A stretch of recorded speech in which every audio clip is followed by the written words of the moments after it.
This your boy DJ Kazie coming at you once again, and happy Mother's Day weekend. This is my lovely mama, Sylvia Hackett. That's me in the flesh. And we are going to talk about something special.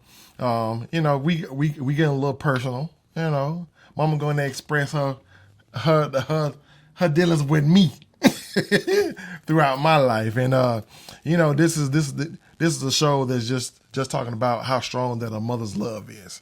So, Mom, I just want to tell you, that I appreciate you. I'm gonna start that off. I'm gonna give you your roses now. I really appreciate you from all the things that you have done, from me from little school and all the way to college and being a grown person. You just kept it real and kept it positive to me. You didn't sugarcoat too much stuff. You just say, hey, this is how it's supposed to be. And I want to say I appreciate you for that. Well, thank you, son. Yes, man. So for a mother's love, describe me growing up, like as a, let's start from pre, when was it pre-K? Let's start from conception. Born. Fine with me. Mm-hmm. Of course, he's special because I was blessed with him. It was years before I conceived him, and I really didn't know that I was going to be blessed with a child. So the struggles that I went through, fertility, I was just, trying to do everything myself. I was trying to do this and that, and what the people tell me, well, do this or do that. So I just relied on God, and I just said, God, I said, I stretch my hands to you. I don't know what else to do. If you just bless me with a child, I will give him back to you. And I can remember the release, the joy when I turned it over to God. Amen. And so I say maybe 6 months later, I didn't even know I was pregnant. I probably was already maybe 2 months pregnant before I even realized that I was pregnant. Mm-hmm. So the joy that I had just carrying you, and just waiting for that moment, because I back in the day, you couldn't look on no sonogram to see if that was a boy or a girl. So I just, what was you wishing for? just a baby that was healthy. Okay, good. Healthy. Good. Until that the night that I was giving birth and everything, I think the machine went kind of wild, and the nurse came over. My husband, your dad, came over, and he says, she said, she sure is strong. And my husband, your daddy, just walked away from my bedside. I'm like, Lord, please let it be a son. That's the first time I ever just said, Lord, please just let it be a son. I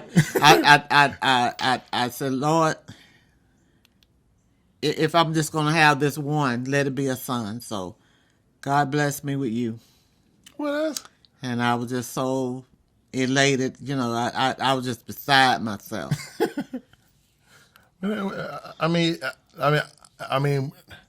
just learning that, really, I guess that's my first time knowing that. That's my first time you ever told me that. So, I think I told you wasn't listening because I told. Was it my selective hearing at that time? Probably.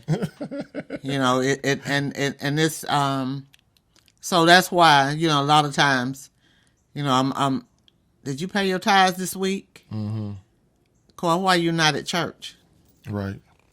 I'm texting him. I'm in the choir because I don't see him sitting in the audience. Or she could be the mama when I was young, and I'm in the when I'm in the church and I'm sitting in the back acting up, she stand up and point and look at me, and I gotta go up to the front because everybody know she only looking at me because it's only one of me.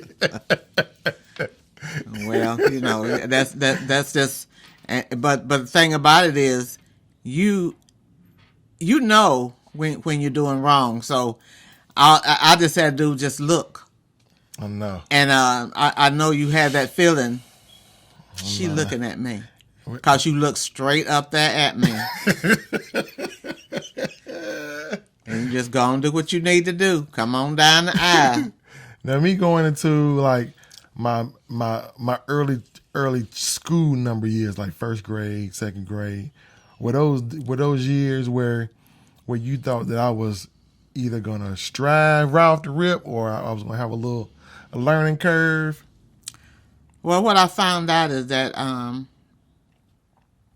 you stuttered like your granddaddy, my daddy, and like your own father, and so you came home one day and you was so upset because the kids was picking at you, and I said,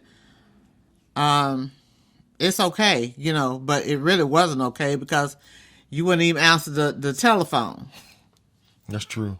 So I went to, I think it might have been your first grade class, and I was talking to the teacher. She was telling me about how you was doing it and this and that, and I asked her. I said, Coy said that you did not let him share. So she never looked me in the face as she was even doing the conference. So that let me know something wasn't right. And she said, well, it takes him so long to get out what he want. I said, well, she said, so we're gonna have to work on that. I said, so what is the plan? Right. What is the plan? You telling me this, but what is the plan? Well, we can put him in we can have him tested and put him in a speech class. Okay, then let's do that. But then later on, probably after you went into maybe second or third grade, found out that that was something else. You had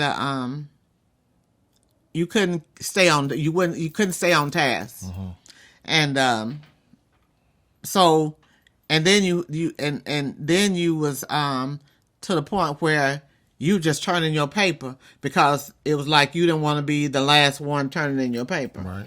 So what they decided to do was adjust how they would give you your work, and that really helped you.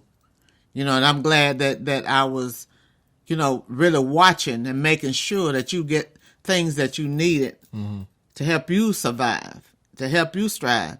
Because I know one of these days, we might not be here. Right. So you need to be able to survive and strive on your own, make your own way.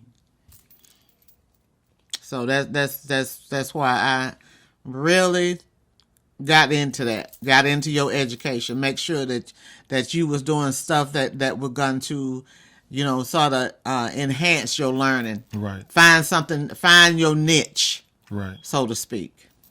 So when I got, so did that linger on into my middle school years, or did it? I mean, or do you think that it got better? Like when I got to 6th grade, 7th grade, 8th grade.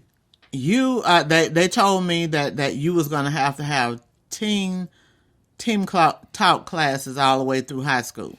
Right. So that would keep you on task and keep you moving and make sure that you didn't fall behind. Right. And I feel that really helped you. Now I can say this. When I did do the team talk classes, it was a little embarrassing at first. But one thing that they said is that they would never point me out So even if it was team talk, nobody would have never known Yeah. that, So if y'all was in my classes and as like a teacher, that's why, because it was me. It was me. But I think that really did help out because, I had that extra hand when it comes towards different things because when it comes to like math and English, social studies, things like that, when I strived on once I got that extra help. And then I think in high school, they kind of backed off a little bit because I guess I'm starting my mind started to understand stuff a little bit better. I think the only class I think that was team talk was English and math. Mm-hmm. I think the rest of them they kind of flourished. I guess because I was pretty much interested in that kind of stuff, and I guess it sunk in my head a little bit better. So my high school years was you just happy that it's about to be over with, that I'm finna get out of school? I told you. 9th, 10th, 11th, and 12th? I told you. Mm-hmm. Because I didn't want you to be like I was. I was at the point where I had one class. I had to pass that class. Right. So I remember I told you, Coy, don't fail nothing. Because I don't want you to be at the point where you have so much anxiety at in the 12th grade where you like, am I going to pass this class? Am I gonna? And I said, Lord, and believe me, I was praying for this child. I prayed for him when he came back, but he didn't fail anything. Yeah, you didn't even let me play sports in 9th grade. You had made me miss a whole year of sports just so you can because I was like, why I can't play? I played middle school and you just stopped me. I think you just didn't make the team. No, you didn't want me to play because I was gonna play 9th grade. And you said no. You. Well, the teacher said that I think you was trying to do some team sports or something. I didn't know what that was. I didn't know that had to do with you going out for sports or whatever. No, I think that was just for like after school stuff. Okay. But I know because 7th grade and 8th grade when I played ball. Yeah, you did. You played. You did that when you was in. And I played when I was with the 5th grade too. Yeah. So I played 5th grade, but I do remember you telling me no. This is the 9th grade. You in high school. I guess I got a selective amnesia. You in high school because I don't remember. So you wanted me to focus on school, and then just because it's a brand new step, and I'm in high school, Yeah, I really didn't want you to fall behind, but what I was trying to do after I knew he likes to draw. Yeah. And he told me, he came home and said, Mom, I'm doing graphic design. So, me, I'm looking up graphic design. See, I said, okay, maybe that'd be something that he can focus on. That might be something when he get out of school, that he might can pursue. Mm-hmm. And because, when children have speech impediments, you kind of, be a concern about them, how they're going to communicate, right? Or how people going to take them, because sometimes even your employer looks out on how you talk. Mm-hmm. So, you got involved in that and you seemed like you liked it. So I would go, kept on trying to pursue, help you pursue that, keep focus on which I did very good because when like you told me, don't fail no classes. That worked out perfectly because when I got in the 12th grade, it was smooth sailing. I think I had one class, and that was like science, and then the rest of them I was a student helper, and I was a student teacher in my graphic class because I had so many credits in the graphic class that I was a student teacher by the time I got to the 12th grade. So yeah, man, I listened to you. Thank the Lord. That's just that time anyway. So it did work out. Yeah, we're I'm glad that you listen. But then, I think the after you had got out of well, you wanted to drive, and I said I can't afford no more insurance. We was already making a bare minimum, Right. and I said if you want to drive, I'm just you're gonna have to pay for your own insurance. You're gonna have to get a job, pay for your own insurance. And why you tell me that? Why I say that? Because me and Gary, we went over there to Winn-Dixie and got them jobs. Yeah, he got a job. So. Whoa, we went. I was like, man, we gonna work in Winn-Dixie. He was like, okay, cool. We gonna go over there and sign. We filled out the paperwork, and they called us the next day. Only thing I ain't like, because I just grew out my mustache. I just grew it out. They made me cut my mustache. I was so mad. I was like, what? I just grew this thing out. You can't have no beard, no mustache. I was like, I just got it. So I guess that was just another challenge that I was like, okay, well, if that's the case, I can do that.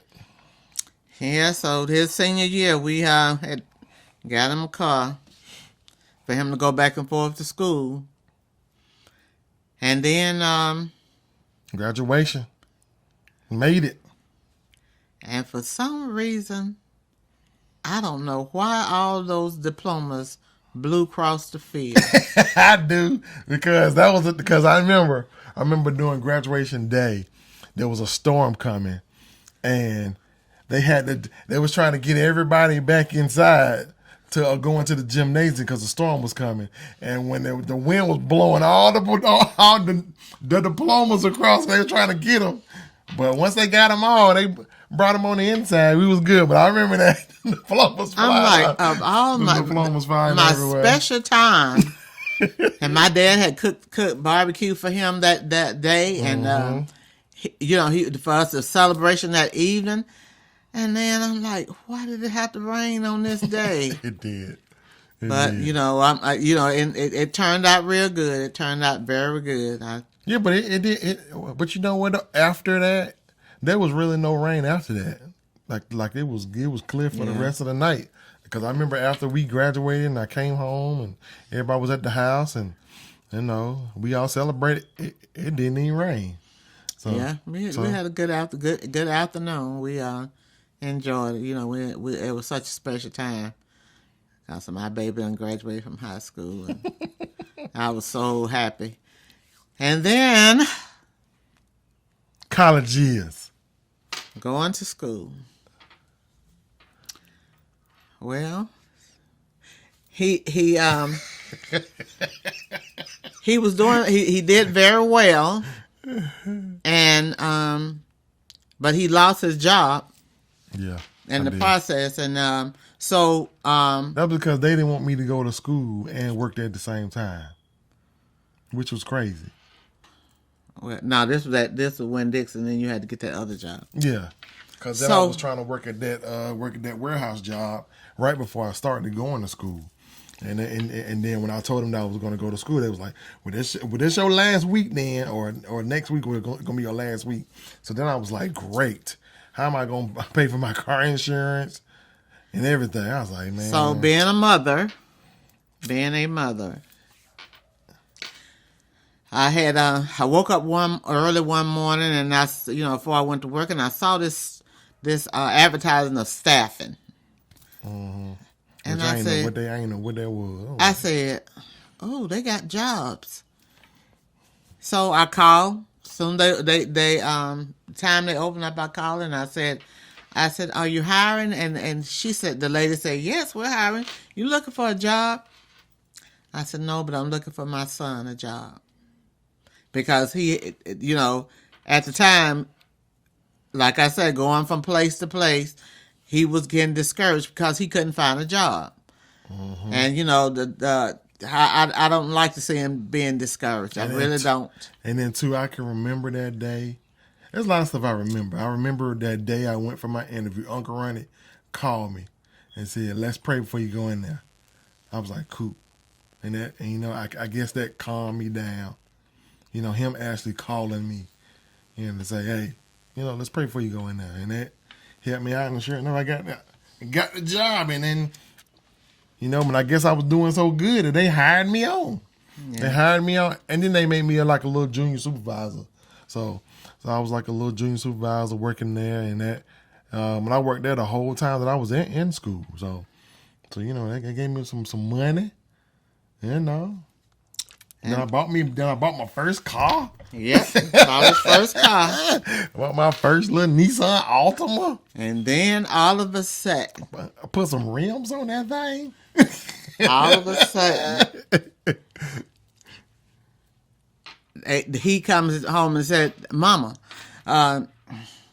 they told me I got to sit out a semester because I failed. It was some classes he failed. So yeah, they failed me just because they claimed that I wasn't in school, and I was like, I was there every day. What are you talking about? So, which didn't make no sense to me, and you had stepped in again. Yes, I called that teacher because my son said, "Well, Mama, how can he can give me a grade? He wasn't even there most of the time. He wasn't there. It was his assistant there most of the time. So how can he give me a grade?" So I called his teacher, and he tells me, "Oh, well, I just want to, I just want to just tell you this. He's really not that talented." I said, "Not that talented?" He said, "But the court know if he don't like something, he know he could go higher." I said, "So who is the higher? What are you talking about going higher?" Right. He said what is the dean? He said the dean. He could go. He could have went to the dean. How about I went to the dean? And he said, "Ma'am, how old is your son?" I said, "He's 18. I think I was 19. 18. I think you 18. No, I was 19 because I just got into my graphics program. Because remember, I had already took it, and then I moved to the other school. That was the graphics program. I just got so I was 19. Okay, well, and he said, "Ma'am, what we normally do is if they over such and such an age, we let them handle everything, let them go through." I said, "He is not 21, and I am still responsible for him. And if he does not make it, if something happened to him out here, police gonna come to me because he's not 21." Right. I said, "So since he's not 21, I'm here speaking on his behalf." Next thing I know, my son was back in school. I was back in my class. And then I passed. Then he passed. I passed. I was like, so I gotta take all these. I gotta take these two classes over that I had already passed the first time. I passed them again, and with like A's. And I was like, that's amazing how I passed it again with A's, and then you didn't. But But he did tell me that the teacher said, "Well, Corey, I'm gonna be right there with you 100%." Mm-hmm. So even though he graduated from high school, hey, I have to keep on. I think one young lady was saying, even though your child has graduated from high school, when is it time? No, you continue to help them to forge on. You don't help you don't get in their way, mm-hmm. but you help pave the way. Right. So let them struggle. They have to struggle in order to survive. Children have to struggle, but you have to go through the struggle with them. So you can let them kind of understand that this is what happens in life for real, which it is. Which is true. I mean, you being there for me throughout all these years, and even still encouraging me, allowing me to still maintain and because I say it all the time.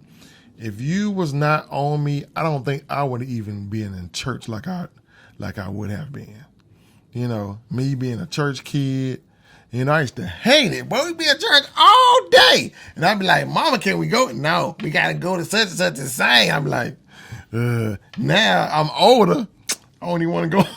I'll be at church. I don't even want to go home sometimes. Because I done got, you know, you have put that seed in me where church has to be a part of your life. And I thank you for that. Even through the times when I was getting that transfer, you know, when I'm going from teenager to grown up, and I'm smelling myself and got my own car, and then I'm not riding with you to church no more. Yeah. I make it to church. I be like, I see you there, and I see you there. Lord, I listen to it, and when they say church is over, I'm gone. But now that I'm older, you know, when I look at those things, I'm glad that you put that seed in me where I can, you know, where I can understand that God is gonna be in my life regardless, and everything I do, from the accomplishments to the downfalls. You know, I mean, and then me actually being a parent myself, you know, that actually taught me, you and Daddy actually taught me, you know, the things that I got to do, the sacrifices I have to make, you know, because me understanding that's another thing, because me having to sacrifice for my kids, you know, those are those things that I really, truly appreciate. So. Well, since you did mention your daddy, you know, his dad had a excellent work ethics. Mm-hmm. He went to work every day, even when it was snowing. You know, I'm like, ain't you gonna stay home today? You know, but he struggled to get there. No, he got that black cutlass and got that thing warmed You know, up. he was there. He was on time. You know, it was hardly a time he even missed a day at work. Mm-hmm. You know, and when he was there, he worked. But so and myself, you know, hey, if they said overtime, I'll take it. You know, because I like extra money, but you know, I always saw a need that I could, you know, could do. So Mm-hmm.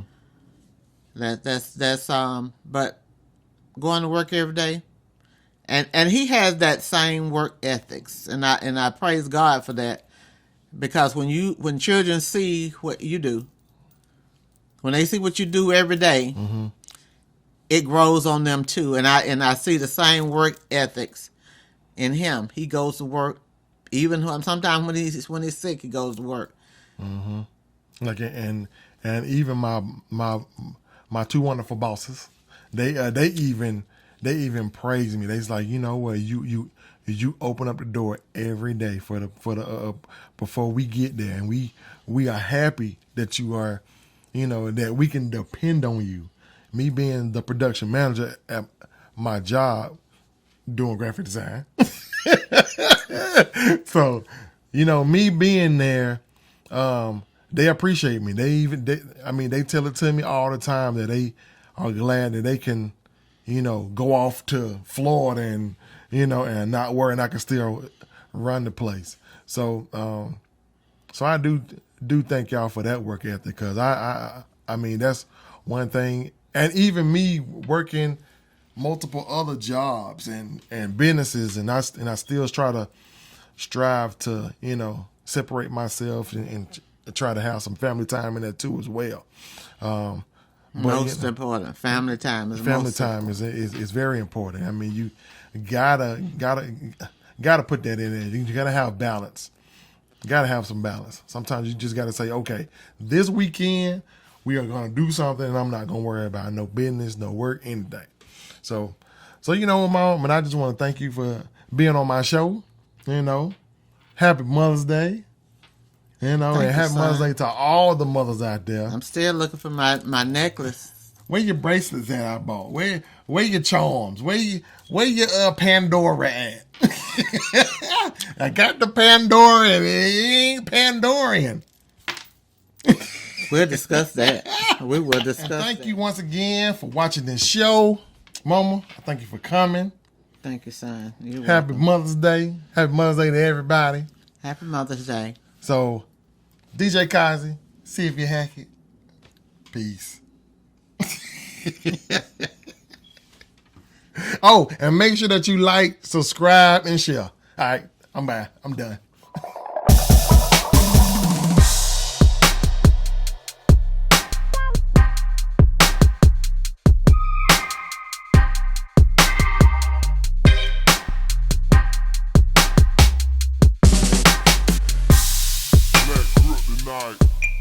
BlacKryptonite.